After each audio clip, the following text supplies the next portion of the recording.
MLC के चुनाव में भी उनको लड़ाया गया लेकिन सफलता नहीं मिली। उसके बाद कहा जाए जिस तरीके से प्रत्याशित तौर पर उनकी पत्नी योगी 1.0 में मंत्री बनाई गई, लेकिन इस बार वो उनको विधायक नहीं बनाया गया।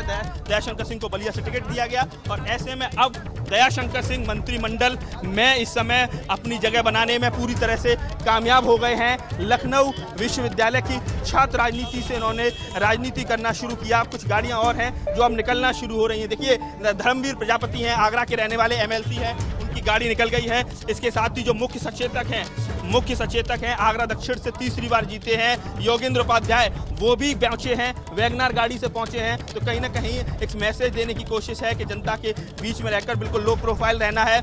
इसके साथ ही कानपुर से सलिल विश्नोई अंदर गए हुए हैं। ऐसे में अब सवाल ये उठ रहा है कि 3-4 बड़े नाम जो योगी सरकार की पहली सरकार में थे, जैसे सिद्धार्थनाथ सिंह हैं, श्रीकांत शर्मा हैं, ये चेहरे अभी तक अंदर नहीं दिखाई दिए हैं या अंदर उनका कहा जाए उनकी गाड़ी नहीं पहुंचती नजर आई है। तो ऐसे में उनको फोन पहुंचा है, नहीं पहुंचा है, या क्या स्थिति है, क्यों नहीं वो अभी तक वो अंदर मुख्यमंत्री आवास पर पहुंचे, ये बड़ा सवाल है। तो आप समझ सकते हैं किस तरह से इस समय लगातार हैपनिंग बनी हुई है।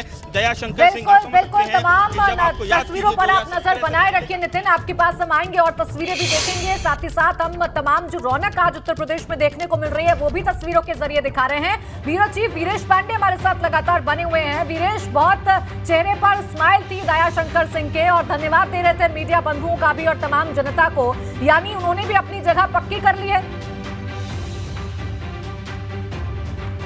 निश्चित रूप से दयाशंकर सिंह को मुख्यमंत्री आवास बुलाया गया है तो उन्होंने अपनी जगह पक्की कर ली है। दयाशंकर सिंह के पास जो फोन है बहुत देर बाद गया, क्योंकि दयाशंकर सिंह के बारे में माना जाता है कि उनके चाहने वालों की संख्या पार्टी के अंदर बहुत बड़ी तादाद में है। ऐसे में कभी भी उनके ऊपर तलवार चल सकती थी, इसका अंदेशा उनको बहुत समय से था। इस बात की जद्दोजहद थी। उनको जब टिकट दिया जा रहा था सरोजनी नगर से, तब भी आपने देखा कि सरोजनी नगर से उन्हें टिकट दिया जा रहा था और अंत समय में सरोजनी नगर से उनका टिकट कट गया। बाद में अमित शाह के हस्तक्षेप के बाद, धर्मेंद्र प्रधान के हस्तक्षेप के बाद बलिया नगर से आनंद स्वरूप शुक्ला को हटाकर बैरिया भेजा गया और दयाशंकर सिंह को बलिया नगर से टिकट दिया गया और उन्होंने कैबिनेट मंत्री नारद राय को 25,000 से ज्यादा मतों से चुनाव हराया है। दयाशंकर सिंह को फोन बहुत बाद में गया और रही बात जो मैं लगातार उनसे मैं कह रहा था कि बहुत सारे आप बन रही हमारे साथ, हम जरा नितिन का भी रुख कर लेते हैं। कुछ और तस्वीरें उनके पास है, नितिन बताइए।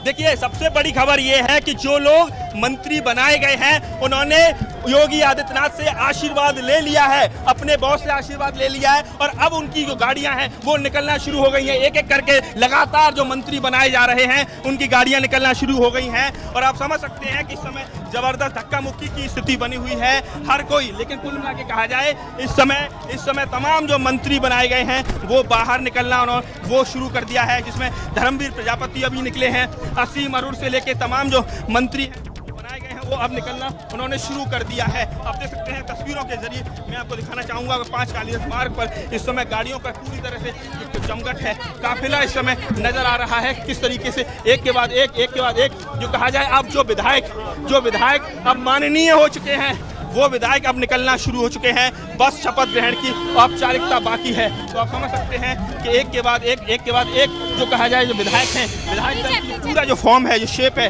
वो अब इस समय नजर आने लगी है। आप देख सकते हैं संदीप सिंह हमारे साथ। संदीप जी क्या करें? संदीप जी भाई साहब जी बहुत धन्यवाद।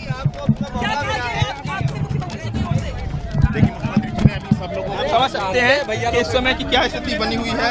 इस समय संदीप कई सारे जो कहा जाए जो मंत्री बनकर निकल रहे हैं वो अब मुख्यमंत्री कार्यालय से मुख्यमंत्री आवास